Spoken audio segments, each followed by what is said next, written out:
Let's turn straight away to breaking news from the US, because around a dozen documents marked as classified have been found at the former US Vice President Mike Pence's Indiana home last week. The classified records have been turned over to the FBI. So let's head straight to Washington, straight to Gary O'Donoghue, who's across these developments as they come in. And Gary, tell us more. Well, I don't know, Matthew, if you remember, but a couple of weeks ago we talked about Joe Biden having left classified documents in his garage with his sports car. And we mused at the time how many other people, how many other senior politicians would be going through their garages and their outbuildings looking for the same thing. Well, whoops-a-daisy, here's the vice president who's just left office, having found a dozen documents at his home in Indiana. So here we have a sort of pattern developing here, I think, of senior politicians, in some cases absent-mindedly, in some cases perhaps more deliberately, leaving office with a bunch of stuff they shouldn't have. Do we know much about the nature of the documents? We don't. We know there are about a dozen of them. We know that they were at his home in Indiana. We know that he's handed them over to the FBI and the Justice Department and the National Archives, and an investigation is continuing.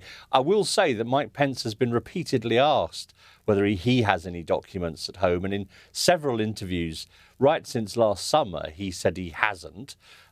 So someone didn't check carefully enough before he gave those assurances. What this does do is give the Justice Department a huge headache, because if you remember, they came out pretty quickly when the details about Joe Biden's discoveries came out, and appointed a special counsel desperate to seem even-handed with what had happened to Donald Trump and his documents.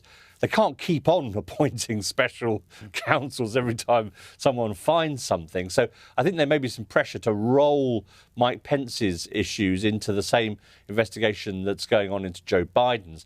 And that, of course, would be fantastic for the president, because it would dilute the focus on his problems with these documents. A quick final thought, because you've gone through the roll call. It's Donald Trump, it's Joe Biden, it's now Mike Pence. So ultimately, what are the potential consequences here?